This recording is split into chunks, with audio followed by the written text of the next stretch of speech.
Manson is with us tonight. She's the president of Catholics for Choice.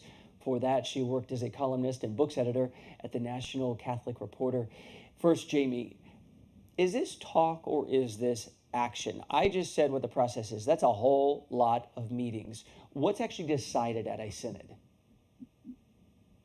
Well, a lot of recommendations and discussions happen at synods, but what's significant about this synod is for the first time in history, we have lay people. And not only are they allowed to take part in these conversations, they have voting privileges, which has never happened before. And Pope Francis has invited 70 lay people from around the world to come, and at least half of them have to be women, according to him.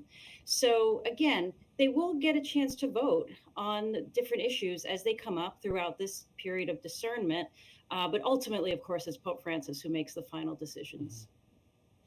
I know you're Catholics for Choice. Choice is not one of the main issues here. I mean, that has been held as sacrosanct. That's not up.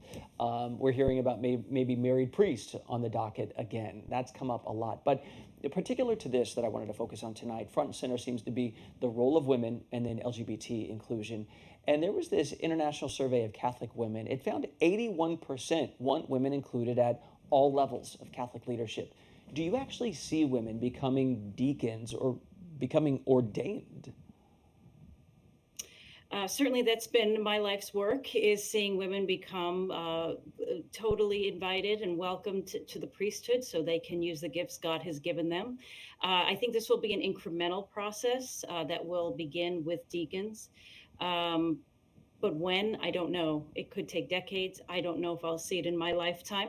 But at least they're having the conversation. These conversations were forbidden 10 years ago. And so that's significant. The one thing I would say, you mentioned choice, is that, in this country, 1 in 4 abortion patients is Catholic. So women who are attending this synod potentially have had abortions, and a lot of Catholic women are having them. And so that, the issue of reproductive freedom is still significant, and bringing in women's voices who have had these experiences will be transformative. Okay. Then how about LGBTQ issues? Because in that survey I was just referencing, Jamie, 82% of Catholic women want sexual minorities included completely. When it comes to recognizing marriage, it's, I think, in the 50 something range. But how can the church more fully include LGBTQ people? Pope Francis has said a lot of things that none of his predecessors ever did. Well, I think that there has been significant progress. I'm a lesbian. I've been out in the public square since 2008. I will tell you, I came out in a very different church than the church we have today. Why did it change so much under Pope Francis? Well, he said the word gay, which no pope had said before, and that was significant. And he said, "Who am I to judge?" He made it possible to have these conversations that have previously been forbidden. You could lose your job for even talking about these issues. So, being a listening church is the entire point of this synod, is that welcoming greater participation. So one of the ways LGBTQ people can be invited is to be out in their parishes, be able to be out in the workplace if they're working in a Catholic organization without fear of being fired. Just those basic protections would certainly honor people's dignity in a way it currently is not honored.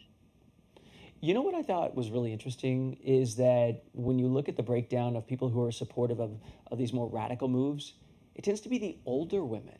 The women in their 20s to 40s, it doesn't tend to be them quite as much. And I guess reading the numbers, I was raised Pentecostal, so but I went to St. Louis University, a Jesuit school, so I'm familiar with the church. And I guess looking at the numbers, and half of the people are going to be, women at the synods who are lay people. And then privately, many priests are gay. What is the obstacle? What is the resistance to change?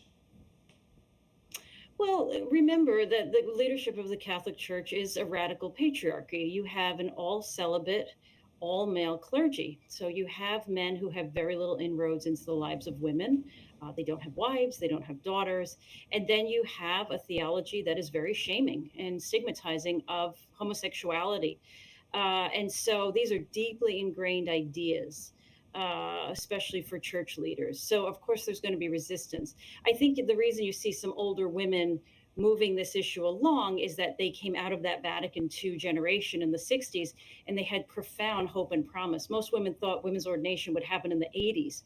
Oh, So there's been a lot of broken hearts over the last few decades. But I will say, as a 40 something Catholic, if you look to Boston College School of Ministry or Harvard Divinity, Yale Divinity, there are so many young Catholics who are desperate to serve their church.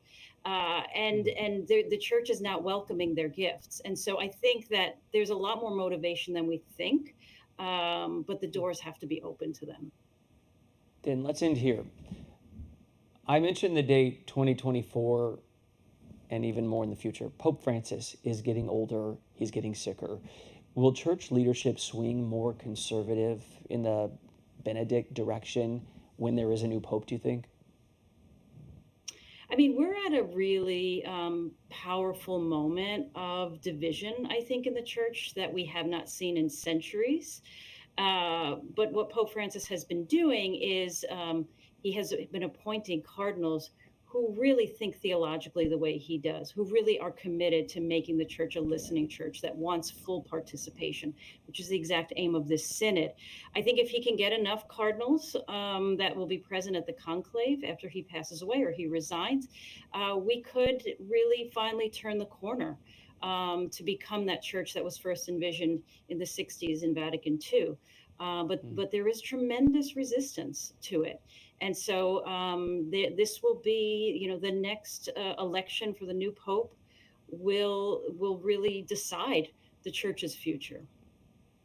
That's so interesting how you talk about picking cardinals. It reminds me of the federal judiciary and, how presidents try to stack them with their own picks. Jamie Manson, president of Catholics for Choice. Politics Thanks. fans. Thank you so much.